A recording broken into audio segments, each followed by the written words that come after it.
Welcome to Engedrian. If this is your first time listening, or even if you are returning, be sure to follow us on Facebook, X, formerly Twitter, Instagram, TikTok, and YouTube for additional content, battle maps, and background details. We hope you are enjoying our adventure. Let's see what happens next. Inacel and Theophania immediately check the remaining drow. Inacel and Theophania make medicine checks. Roll 21 and 13. They can easily tell the drow are unconscious but alive. Umgern lays on hands for 3 hit points for each drow, 12 hit points total. Umgern joins them and touches each on the forehead, murmuring a few words and clutching his holy symbol. All 4 of them wake up, and Inacel gives each of them a potion of healing to drink. Drow are healed for 7, 8, 7, and 9 hit points. Umgern brushes back the bloody and dirty hair of a female drow and smiles when he sees it's Rorina. Inacel and Theophania begin cleaning their remaining wounds and giving them water. Umgern, it is good to see you. Where is Dunathil? They dragged him off, and then they beat us until I don't remember. She seems to faint slightly, but recovers, wide-eyed and looking around. Feeling renewed, she bolts up. Where is Dunathil? They are no longer with us, Rarina. I will make sure their body is taken care of, but I think it is for the best that you do not see them. I will bring you their belongings. Inacel strokes the drow woman's hair, pulling dirt and debris from it. She walks away and vanishes into the tunnel. What has happened since we last parted, Rarina? Umgern helps her to a boulder with a flat surface so that she can sit upright and not on the ground. Theophania and Malage are assisting the others to stand and clean themselves off. We returned to Almlona and gathered our comrades with 24 sticks of dynamite. We spent the last several days marking where the tunneling was new and made sure that the old passages and connections of the Underdark would be preserved. Then we collapsed the new tunnel. Ended up making 7 closures. We had a few magic users, and they stone-shaped the cave-ins back into solid stone and reinforced the Underdark's passages. Where the eruptions started, we collapsed them for several hundred feet and then sealed them with stone shaping and earth molding. This passage leading south-southeast is a very old section of the Underdark that was abandoned several centuries ago. Their tunneling broke through one of those passages just a few hundred feet past this eruption. As far as we can assess, that is where they entered the Underdark from above. She begins coughing for a few moments and then drinks some water. Inacel has been able to map the complete path of the tunneling, and your information aligns with that. They started high in the mountains on the far frozen southern edge of Pathilia. It is remote enough that a small, stealthy force could have traversed the frozen wastes and forests to the mountains. Perhaps they located a cave or other natural formation that allowed them to be more productive in that frozen cold. Umgern hands Rarina a strip of dragon jerky, which she begins chewing slowly, then smiles and shoves the entire piece in her mouth. I will let you gather your strength. As soon as the battle concluded, Fodinas began stripping the bodies and piling them to one side in the opening of the eruption with help from Case. Fodinas finds 2 bone-handled scimitars, 2 rudimentary short bows, 22 arrows, 4 leather armor, 2 fine steel longswords, 2 high-quality longbows, 4 low-quality leather quivers, 2 chainmail, 6 knobby metal shields, 2 spears, 2 daggers, 2 slings, a jar of live grubs,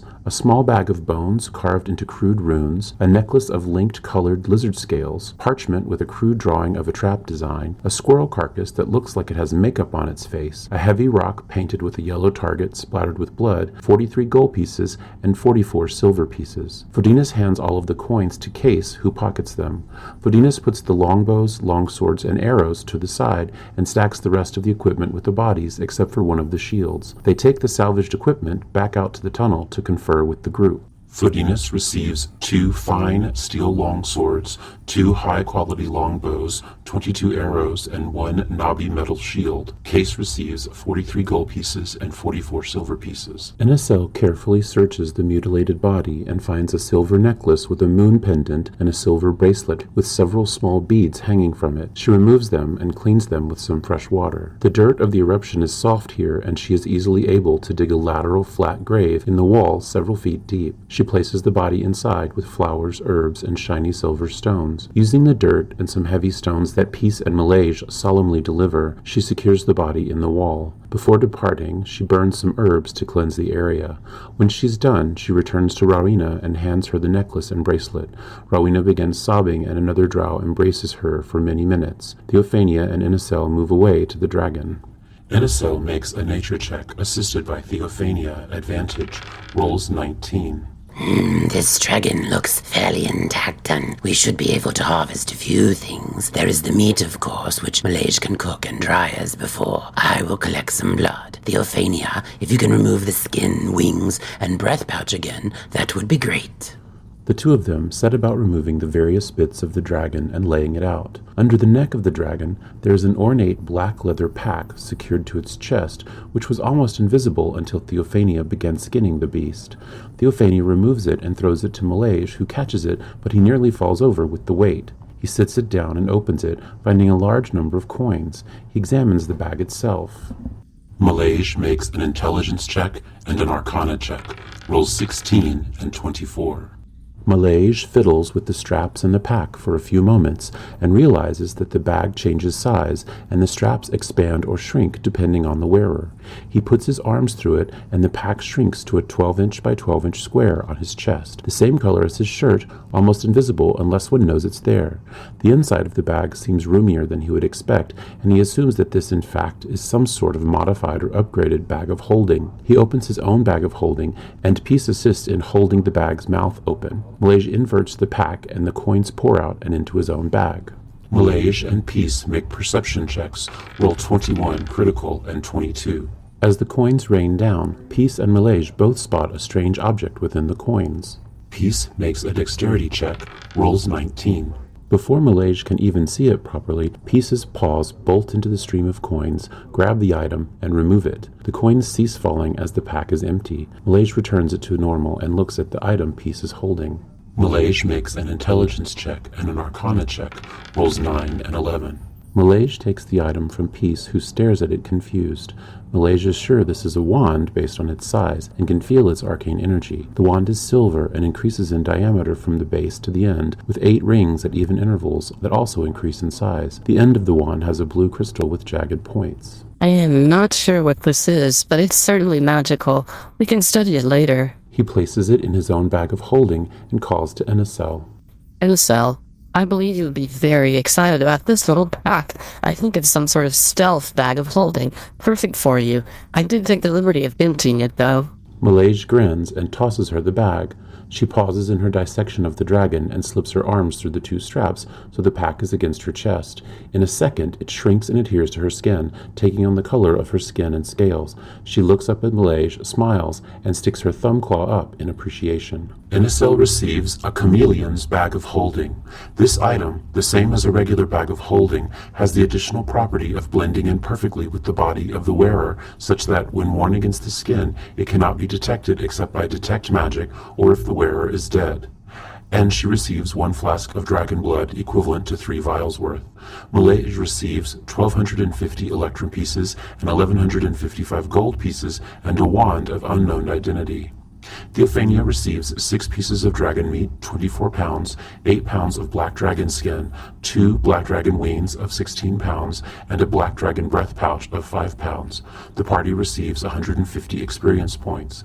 Case has achieved 4th level, chooses the feat Crusher, increases his strength by 2, 1 for Crusher and 1 for the study of Kaitho. Once the drow are recovered, they set a few dynamite charges along the tunnel past the eruption and 2 more in the other direction. They give Malaysia 4 sticks of dynamite to plant in the lower and upper eruption points. Umgren embraces Rowena. We are indebted to you for your help, and we cannot express enough our sympathies for the loss of your friend. I know I am not liked or trusted by our people, but if there is anything you need, please do not hesitate to call on me. He pauses and looks at Rowena and her friends. Do not hesitate to call on us. Case stands next to Umgarn with his arms folded. The rest of the party joins behind Case, smiling and nodding. You are not a blood traitor, Umgern. You are Mzilt de Tronos. Our people were wrong to expel you. I know that you cannot come back to the Underdark, but you are always most welcome in Umlona. Then, when we have settled the other end of this tunnel, we will certainly pay you a visit one day in friendship. Umgern and the party shake hands and embrace the 4 drow, and then begin their trip up the eruption tunnel. Malaysia sets the charges as discussed at the bottom and near the top, as with the other eruptions. Before they detonate the upper charges, they hear and feel the tunnel explosions below as sudden vibrations from the drow. The lower eruption charges are louder. Malaysia launches several firebolts, and the upper tunnel charges explode a few seconds later. As the bits of dust and debris flying out of the hole settle, the party pushes rocks and stones down into the hole. After an hour of hauling stones and dirt, the eruption hole is just a pile of stones. The party camps near the eruption scar, as their emergence from the eruptions was late afternoon, and by the time they were done, Isvara was sinking below the horizon. Malaysia sets up his cooking oven and drying oven for the black dragon meat. The party enjoys a heavy meal and a very peaceful long rest, knowing all the eruption sites are sealed. The night watch, in shifts, is quiet. As dawn breaks, the party awakens, has a large breakfast, packs their wagons and carts, and begins the journey back to Pathilia. Umgern is insistent that they move as quickly as they can to report back to the king. If they travel non-stop to the edge of night and rest for only a few hours, they can be back to Pathilia by the following evening. The travel progresses without incident, and the road appears mostly empty. The following evening, just after the setting of Isvara, they cross through the city gates of Pathilia and proceed to the Salty Pig. With the horses and wagons secured, the party has another hearty meal and a solid night's sleep. I will go to see the king first thing in the morning. I wish that you will all join me. The party nods in agreement. Getting to see the king today proves to be much easier than the last time Umgern and Peace traversed the innumerable crowds, because, as they learn when Umgern approaches his confidant in the king's guard, the king is expecting the party. The guard escorts them through a series of secluded hallways. Within a half hour, the party is ushered into a large parlor with 4 comfortable couches, a cozy fire, and a large window with beaming morning light illuminating the room. Everyone settles into a seat, including Theophania, who sees a pile of 2 large cushions which perfectly fits her body. The party notes with amusement that Inicel has donned her tribal netting with many dozens of small hand-carved wooden figures hanging from it as her formal dress. After a few moments, a door near the fireplace opens and the king enters. Everyone tries to stand quickly, but the king throws out his hands and waves them down. My friends, do not get up. You have had a very long journey. Let me get you refreshments. The king flourishes his hands, and 8 young men appear in identical outfits wearing golden scarves tightly wrapped around their heads and covering their eyes. Despite being blind to the room and its people, each of them delivers a glass of liquid and a plate of food to each party member and to the king. As the servants vanish, everyone observes their refreshments and realizes it is exactly what they would want had they been asked. Now, tell me everything. The king listens intently as Umgern explains their activities for the past 6 days, the fights, the device, and closing of the eruptions and tunnels.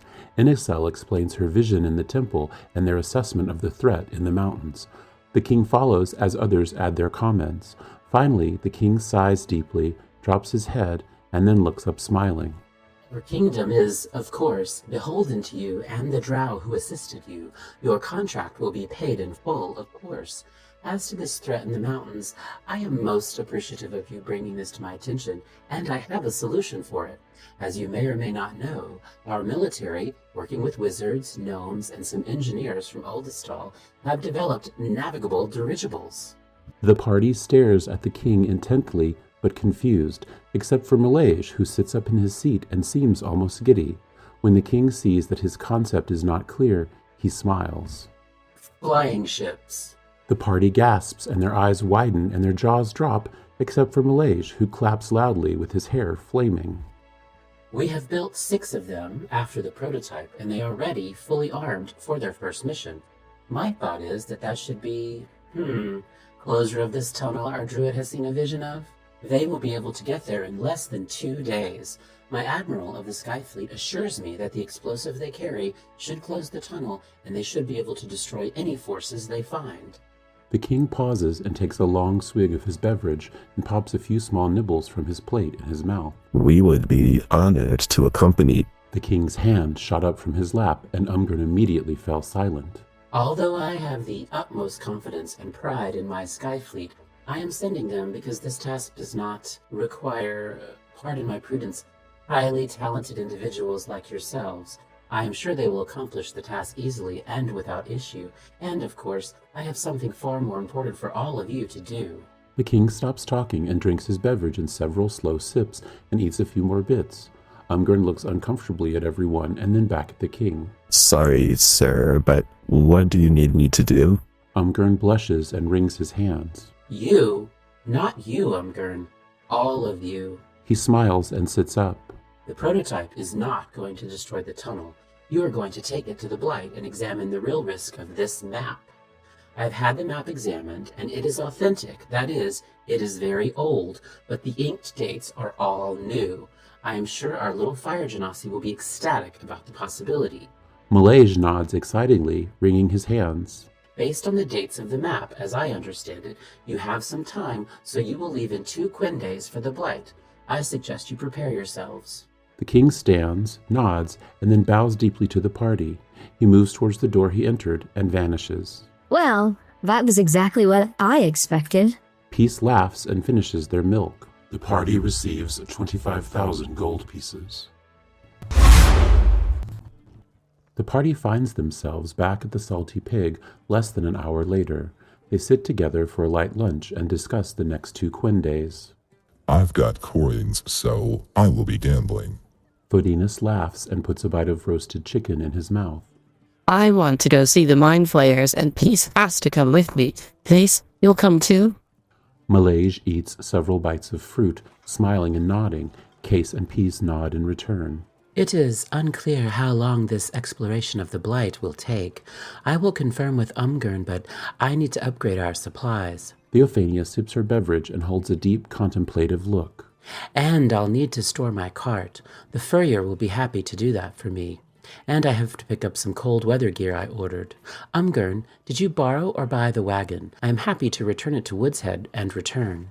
Yes, the return of the wagon and horses would be best. I can go with you, actually. The road is going to be safe. I'll need to settle a few things. And what cold weather, dear? Umgren sits back from the table, arms folded. Theophania smiles and taps her finger on her temple. The party laughs. Inacel agrees to accompany Umgren and Theophania back to Woods Head as she wants to spend some time in the forest to gather any additional information about the entry point of the tunneling device. Before departing for Woods Head, Theophania finds several buyers for the black dragon hide, breath pouch, and wings. She receives 300 gold pieces for them. She gives Malaysia the dragon meat, which he makes into jerky, 24 pounds. She also visits Hadrian's heretics. Theophania and the party were delighted to find that Hadrian's sister, Hannah, ran the Pathilia shop for her brother and offered the same services as Hadrian himself in Woods Head. Flush with gold, Theophania has her breastplate magically infused for an increased armor protection of +1 for 1,500 gold pieces. She also procures a fine leather quiver so her arrows are easier to draw upon. Inacel visits a jeweler and has all of the stones and gems they have acquired appraised and sells them for about 2,493 gold pieces, which she splits evenly among the party. She has her shield upgraded at Hadrian's Heretics for added magical protection at a cost of 1,500 gold pieces. She also sells the dragon's blood for 50 gold pieces.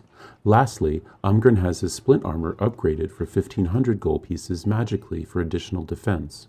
Once their business in Pathilia is concluded, the 3 of them head to Woods Head, planning to return in a few days. True to his word, Fodinas spends the next 2 quindays gambling and carousing as much as possible. In the back of his mind, something he's needed to deal with itches in his brain. But his first stop is the rogue's den he visited before to see what the status of contracts are. He is not surprised to still see the contract for Malaysia, but notices that the single parchment flyer is worn and covered over by other announcements and contracts. Most contracts, in his experience, get taken quickly or are just ignored. None of the other new contracts are appealing to him, so he decides to stick to gambling for the week. He does stop in with Iron Feast to show him the 2 fine steel longswords, 2 high-quality longbows, and the knobby metal shield from the party of creatures with the black dragon wormling. Iron Fist turns them over to Fellis for examination and insights from their current intelligence and promises to have some answers in a few days. Fodinus makes an insight check, deception check, and dice skill check for each Quinde. Rolls 10, 18, 22 for the first Quinde, and rolls 20, 20, and 18 for the second Quinde, versus 14, 19, and 16, one success, minus 500 gold pieces for the first Quinde, and 18, 12, and 12, three successes, plus 1,000 gold pieces for the second Quinde. Fodinus's lucky brooch doesn't impress him the first Quinde of dice gambling, as he is down 500 gold pieces at the end. He wagers another 1,000 the second Quinde, and with improved luck, comes out 500 gold pieces ahead overall. Fodinus receives 500 gold pieces. Fodinus attends 5 caged fighting matches, in which Case is the last match of the evening, and he bets 50, 100, 75, 150 gold pieces on each of the 5 matches, all for Case to be the victor. He pays a visit to Hadrian's heretics to see if there is any way to upgrade his armor, but Hannah unfortunately cannot do anything more with his current studded leather. She agrees to be on the lookout for something that might work, but she's not sure how long it will take, and will check with her brother Hadrian. Towards the middle of the second Quinde, Iron Fist sends word to Fodinus that he has some information about the weapons, and Fellis will deliver it. Fellis finds Fodinus at the Salty Pig. Hello, sir. This report is for you on those weapons you delivered. You'll find the information inside, along with 30 platinum pieces in compensation for the weapons. Also, did you have any questions about the letter I passed to you before you left? Fellis smiles politely and expectantly. Fodinus opens the envelope, deposits the 30 platinum pieces in his coat pocket, and reads the note. Fodinus, the swords are made of an unusual proportion of iron in the steel, much stronger than we usually see in weapons from Santernalfuse. Similarly, the bows appear to be elven-made, possibly drow, but they are ancient. The shield appears to have been hammered out of some sort of existing metal structure. The metal itself is not something we believe our smiths could make or tool easily. I have enclosed 30 platinum pieces for you for bringing these to us. We will continue to study them and keep their existence a secret until we know what it means. I would appreciate if you and your colleagues can do the same. Sincerely, Fedmar Bevelmonk, Chief Metalsmith to King of Pathilia. Fodinus folds the letter and puts it inside his coat. Fodinus makes an intelligence check, DC 12, rolls 14. Fellis, thank you for bringing me this, and for reminding me about the other letter. I am anxious to hear what your metalsmiths can determine, but I fear that the forces of Santernalfuse may have stumbled onto a cache of ancient weapons. Who knows what else they may have found based on the tunneling device. Could you please relay that to them upon your return? Fodinus hands Fellis a platinum piece. Oh, of course, sir. He nods and hurries off around the corner. Umgren has returned by the time Fodinus met with Fellis for the intelligence report. Fodinus finds him at the Salty Pig in the evening. Umgren, I almost forgot about that letter. Can you tell me what it says now? He smiles nonchalantly. Umgren sighs and drops his head. He pulls the letter from his pocket, opens it, and begins translating the goblin into common for Fodinus. My dearest Noah, we must beg of you to not go on this search for your brother Nazim. Those that took him are ruthless murderers, but they only take a few of the children at a time, always at night, in secret, when no one is ready to defend us. Your mother got off one shot of her longbow before they had vanished out of sight. Likely our dear Nazim is already dead. Perhaps his unique black skin and hair will make him more of a valued prize alive. So he does live, but we cannot know. But you are amongst the king's army now and highly decorated. For you to sacrifice this on a whim of a rumor is too risky. We entreat you to reconsider and stay with your post. Grand Call watches over all of us and is surely bringing your brother back to us if it is will. Yours and love and war, Tozak Gnug. According to Iron Fist's records, Nua received this letter about 2 days after she left to go looking for her brother, and she was never heard from again. Umgren stops talking and just stares at Fodinus with his deepest sympathies. Fodinus makes an intelligence check, DC 10, rolls 8. I don't understand, Umgren. What does any of this have to do with me? Fodinus scratches his chin. Odinus, black-skinned, black-haired bugbears are extremely rare. Her brother went missing in Isvarana ago, and she went looking for him. She's clearly your sister. Umgren sits back in his chair and sighs with his arms folded across his chest. I had a sister, and she died looking for me. And I have parents. I'm from Boldestal. I have a home. Fodinus sits back in his own chair, eyes closed, and breathes deeply and slowly for many minutes. Fodinus has reached 4th level. Fodinus chooses Mobile Feat. Malayj decides to spend his 2 Quinn days out of sight as much as possible, as Umgern still fears Innikrin is about. In a disguise provided by Fodinus, however, he spends much of his time looking at nearly every shop, store, or stall in Pathilia for things he might need, but usually just things he wants. He ultimately decides that having his weapons upgraded would be a good use of his money. Hannah of Hadrian's Heretics increases the armor of his breastplate magically, and then increases the damage of his short sword, dagger, and shortbow magically. Hannah informs him that she can upgrade his weapons no further, as the limit of her skills with upgrading weapons is limited to a rudimentary level. The total cost is 6,000 gold pieces, which Malayj is happy to pay.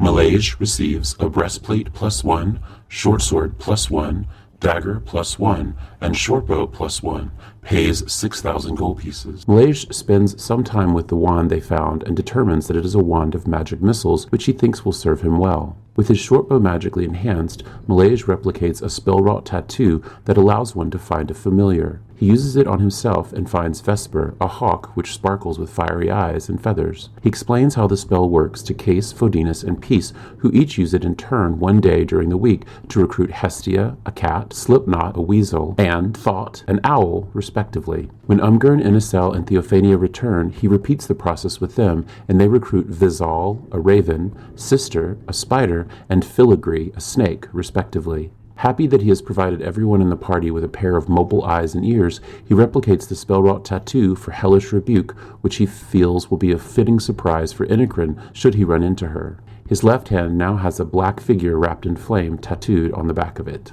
When Peace, Case, and Malayj take their day to visit the Mind Flayers, Malayj only has one question for Drabask and the others that's been burning in his mind since the Hall of Narvandar. Drabask, do you know anyone called Aurelia? Malayj chews on his lip, waiting for a response. Drabask seems lost in thought for a moment, its tentacles only slightly slithering, and then leans forward. Yes, we are aware of Aurelia. Why, may we ask, do you want to know? Ruahem and Tazgem also lean forward apprehensively. Well, we ran into a traveling salesman, a gnome, I think, in the Hall of Narvandar, who had a magical chest on his donkey that he said was a gift from Aurelia. But then he got all quiet after that, and he left. At the time, I didn't think anything about it, but now that I've replayed the scenario in my mind, it seems like he was upset that he mentioned the name. Malayj also leans forward. Peace and Case both lay back on their plush chase lounge that Ruahem had brought in for them, close to napping. As well he should be upset that you did not gasp at the mere mention of Aurelia. Aurelia, where to begin? She is, first off, a tiefling, which, as you well know, means that she has infernal ancestry. Secondly, she is extremely intelligent and clever, which, not surprisingly, makes her a powerful warlock. Her patron is an old god, one that finds joy in monstrosities and oozes devouring civilization. But it bestowed upon her a unique gift as we understand it, a very powerful staff which enhances her magic far beyond that of a warlock with the same experience and training. She also has found much favor with dragons of all types, imbuing her with an additional protection in magic. Lastly, she's an archaeologist, which might be what is most dangerous about her, if we must be honest. She seeks relics from the lost ages of Engedrian and covets those prizes even above her own magic. One does not want to be between Aurelia and an ancient artifact or treasure. Drabask pauses, and all 3 Mind Flayers sit back in their chairs. The last time we were in Pathilia, I did a great deal of reading on warlocks and their patrons. One of the names I came across was the Voice of the Unclean, which sounds very similar to Aurelia. It was mostly writing about her notoriety for imprisoning criminals and banes of society. Malayj furrows his brow in deep thought. The Vice. of the unclean. Yes, that is her, Aurelia, vice of the unclean. She is, as our little cat friend is, extremely adherent to the law and to order, though in her heart she always seeks her prizes above all else and values little beyond that. She is still steadfast in her adherence to codes of honor. For a time, she was asked to capture 5 of the most notorious criminals in Engedrian. She managed to capture 3 of them, as we understand it. The last 2 remain unaccounted for. Ruahem concludes their speech and pulls a small book from under the table. They flip a few pages, open it all the way, and slide it across to Malaysia. He reads the paragraph aloud. The Queen of Andeth could wait no longer, for the foul deeds of the most feared 5 had reached the ears and eyes of every citizen. Against her better judgment, she struck a deal with Aurelia, vice of the unclean, eldritch mistress supreme, to seek out the 5 and rid the world of them. Aurelia agreed to the request in exchange for exclusive rights to all archaeological digs in Andeth. Much to the dismay of the archaeological community and academic centers in Andeth, the Queen agreed. Within 2 boon turns, Aurelia returned to court, holding 3 large gems, a diamond and 2 rubies. She announced that Arix, Talon, and Venera were her prisoners, and that Hexion and Falcon would be within the moon turn. The High Wizards Council of Andeth examined the stones and confirmed they were, indeed, prisons for the 3 criminals. The Queen, satisfied, then Aurelia returned as soon as the last 2 were captured. But after many moon turns, Aurelia did not return. However, sightings or problems with Hexion and Falcon were no longer reported to Andeth. Scholars debate whether Aurelia struck a deal with the other 2, or if she continues to search for them. When he finishes the reading and closes the book, Ruahem takes it back and places it back under the table. Drabask puts their 4 fingers together and thrums them rhythmically. So, you see, little one, acknowledging that you are in any way friends of Aurelia is an admission of power. Dark power that may not serve one well depending on the location. Your donkey-riding friend may, for example, be one of her expedition team members. Regardless, if he is so close to her, he is very dangerous. We suspect that in saying her name to you, it was a test to see if you might suddenly fear him. You did not, I assume? I'm not afraid of anyone. Malaysia sits forward with his shoulders high, arms crossed, and a look of determination on his face, accentuated by his flaming hair. Sometimes fear is a good thing, little one. Malaysia has reached 4th level. Malaysia chooses feat Metamagic Adept. Peace decides to use their 2 Quen days to further research on planar travel and perform as much as possible with their newfound confidence from the King's blessing. Peace makes 2 performance checks, rolls a 16 and a 14, receives 61 gold pieces. Having much more time than previously, Peace spends a full day in each of the main 4 libraries with many hours of research through books, tomes, scrolls, and other sources. They learn about all sorts of teleportation magic, including spells called Misty Step, Vortex Warp, Dimension Door, Far Step, Teleportation Circle, Arcane Gate, Word of Recall, Dream of the Blue Veil, Plane Shift, Teleport, Astral Projection, and Gate. They recognize that the Gate spell was the one used by their classmates in the experiment that Peace interrupted. Based on their reading and understanding of magic, which is limited, the Dream of the Blue Veil appears to be the only spell-based magic that would bridge Engedrian to Case or Peace's homeworlds. The halls of Narvandar seem like permanent bridges between multiverse locations. Peace makes an intelligence check, DC 13, rolls 15. Peace theorizes that wherever the gateways in the Hall of Narvandar takes one, the destination could have additional doors, and that could mean that Engedrian has other doors that lead to other places. More importantly, Peace realizes that they arrived in Canville Port in the north. But why? There must be a reason that is not the permanent portals or the spell. Further researching teleportation and creatures, Peace reads about various creatures that can create teleportation rifts and tears which only they can use. They then remember something Fodinas said about the bags of holding when he found Inocrins. When one extra-dimensional object is placed inside of another, the two items are destroyed and a rip into the astral plane is made. If a creature that their classmates conjured within the gate spell tried to open a dimensional rift, the resulting tear within the gate could have opened up an aberrant portal through which peace was pulled. That would mean the process by which they arrived cannot be safely duplicated, and only the Dream of the Blue Veil is the way for Peace and Case to go home. Peace, like Malaysia, spends many afternoons scanning various shops and stores for items they might need. In a small junk shop on the south side of the city, they find a set of 10 darts with long, sharp tips and golden feather fletchings. Ram, could you tell me about these darts? They point with a paw at the case. The large human woman smiles with only a few teeth remaining and leans on the counter with her generous bosom covering half of it. These magical darts, methinks, but a very uncommon choice of weapon, so I've had them for a long time. You want 'em? I can let you have 'em for 3,000 gold pieces. She smiles encouragingly at the cat. Peace makes an Arcana check and a Persuasion check versus the shopkeeper's insight check. Rolls 15 and then rolls 21 versus 17. We would be willing to pay 2,000 gold pieces for the 10 darts, madam. Peace places both of their paws together, pointed face down, and bows slightly. They are sure the darts are magical. Yes, all right. Eyes can close early today. Peace receives 10 plus 1 darts and pays 2,000 gold pieces. She hands Peace the case of darts, and they give her the coins. Later in the Quinde, Peace accompanies Case and Malaysia to see the Mind Flayers. Malaysia spends a while chatting with them about warlocks, which Peace finds only mildly interesting, as Case and them are curled up on the very plush, soft chase lounge that is too comfortable not to have a nap. But Peace manages to stay awake and listen to the bulk of the conversation. When Malaysia seems to have come to the end of his question, Peace sits up and addresses the 3 Mind Flayers. We are most delighted to finally meet you. As Malaysia and Case likely told you, we are from another plane of the multiverse, as is Case. We have spent quite a bit of time researching how this travel is possible.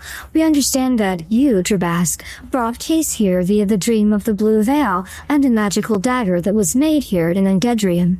The spell can also carry the caster and others to another plane if one of the participants was born there. But, as we understand it, you are not a wizard or warlock, and, more importantly, you loathe magic. So, how was it that you were able to cast the spell?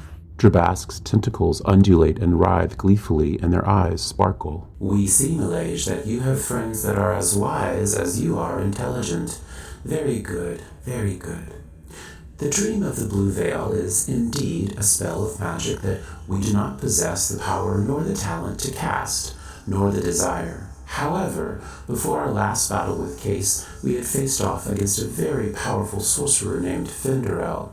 Finderel had no spellcasting components or arcane focus available to him, so his magic was quite limited. But when we read his mind, he confided to us that his magic could free us. We had time to study his thoughts and realized the spell alone would not do us any good, as we needed to be free of the arena. We therefore defeated him in combat, ate his brain, and retained the instructions for the spell.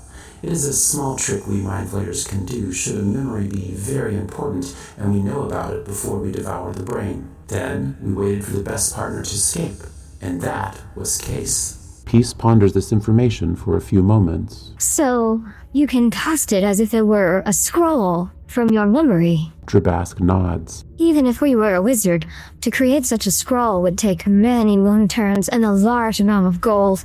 So, we must find a wizard who has such magic already. Peace looks solemnly at Case. But, piece of the puzzle, you already know such a wizard. Ruahem smiles with their eyes, their tentacles writhing softly. Oh. Malaysia leans forward in his chair, elbows on the table, hands on his face. Ah, we see they have not revealed themselves to you, but we think you will know very soon. It is not our place to reveal such secrets if they are kept from you. Peace thinks deeply with a furrowed brow. Peace makes an insight check and an intelligence check. Rolls 9 and 8. Then, we shall have to wait. Peace has achieved 4th level.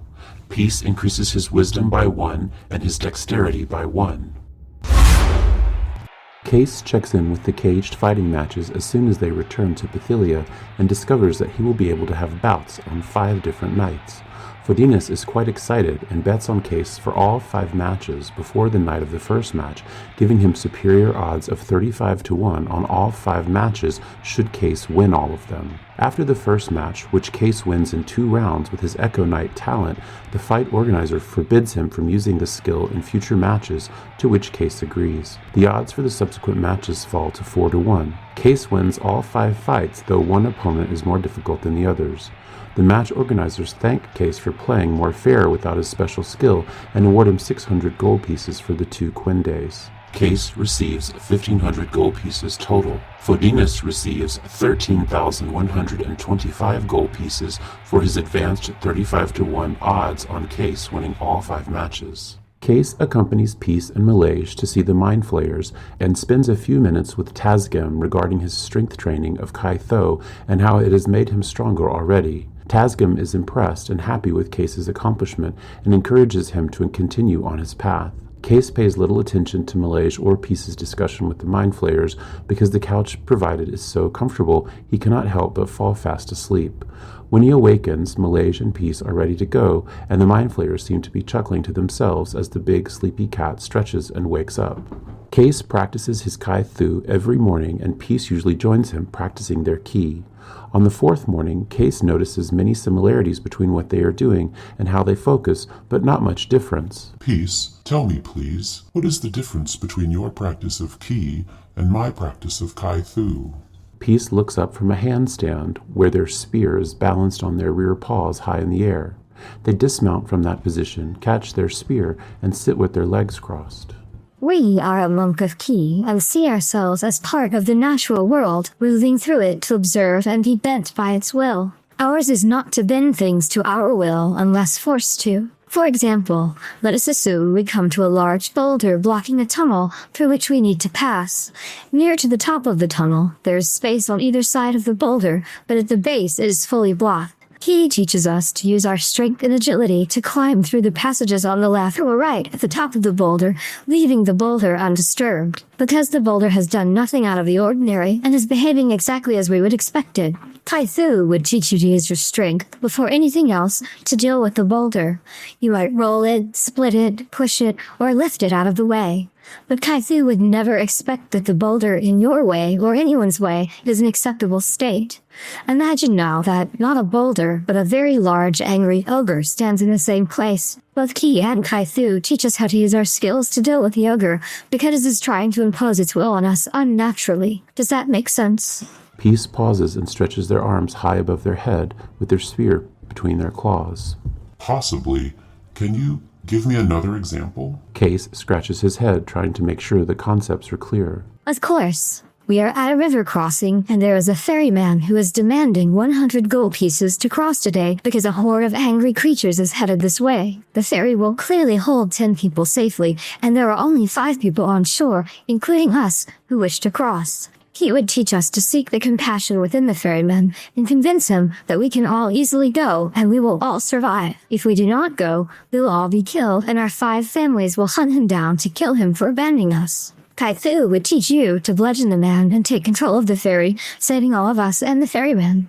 The result is the same. It is the path that differs. Peace is now on their knees with their arms stretched out far in front of them. Yes, I see it now. For me, I think Kai Thu is best because, unlike you, I am not so clever with words, nor do I see a way around a problem that doesn't involve violence. But I would like to see ways without violence. I would like to be more like you, Peace. Peace smiles very thoughtfully at Case and purrs loudly. The travel from Pathilia to Woods Head is brisk with only the 3 of them and basic supplies. They choose to sleep for only a few hours and continue through the night as the road seems very quiet and safe for their journey.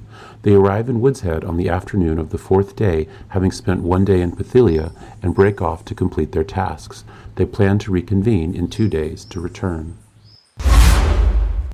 Theophania visits the furrier, who is happy to see her and inspects her new saddlebags.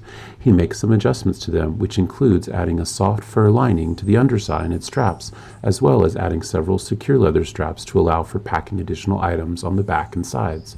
He provides Theophania 7 fur-lined leather-heavy winter coats as requested, which he secures into a tight bundle for easy transport. He agrees to store her cart, and she transfers the things she needs from the cart to her saddlebags easily with plenty of room left inside. Theophania returns to the plains to check on the deer population and culls a few. She works with the constable to have a new person assigned to the contract and concludes her contract for 200 gold pieces.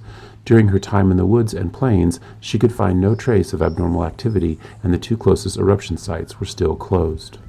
Theophania receives 200 gold pieces. Theophania has reached 4th level. She chooses the feat Sharpshooter.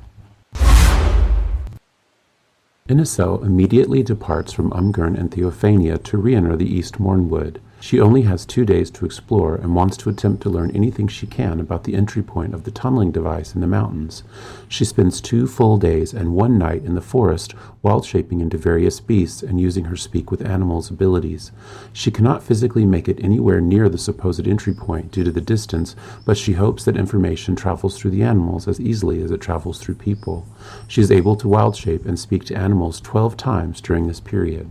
Inicel makes 12 persuasion checks, DC 15, rolls 16, 6, 5, 5, 15, 7, 6, 10, 13, 8, 14, and 9, 2 successes and 10 failures. Despite her best efforts, Inicel learns nothing from the animals of the forest that she didn't already know. She does note that nothing like Innikrin's large stag has been seen since the first time Theophania spotted her, but there is no information about the abnormal activity to the south. She does add a few additional wild shapes to her repertoire. Before departing for Pathilia, she acquires some new clothes from the furrier, including a leather shirt and skirt, leather belt, and a dark brown robe. She works with a large acorn she found in the forest, in which she places a feather, a bit of fur, and a fishtail before sealing it and having it encased in gold. Lastly, she purchases 2 platinum rings from a local jeweler and stocks up on healer's kit. Inicel spends 675 gold pieces. Inicel achieves 4th level. Inicel chooses the feat Healer. Umgurn visits with the constable after returning the wagon and horses to his colleague. He requests an extended leave of absence, which the constable happily grants. He speaks to as many of the citizens of Wizhead as he can, because he is sad to be leaving them for a long time. They impart many words of thanks and gratitude, and tell him honestly that they hope he will return to them soon. Umgurn makes 2 insight checks, rolls 18 and 3.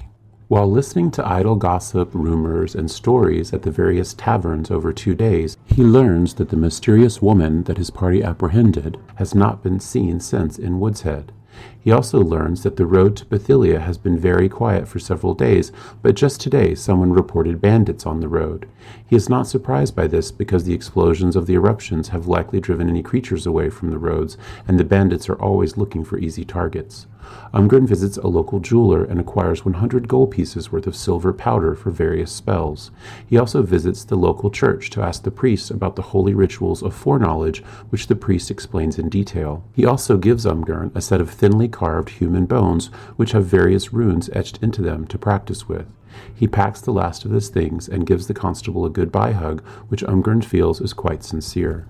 Umgurn receives augury bones and 100 gold pieces worth of silver. Umgurn has achieved 4th level. Umgurn chooses the feat Divinely Favored, Word of Radiance, and Guiding Bolt. Thank you for visiting Engedrian.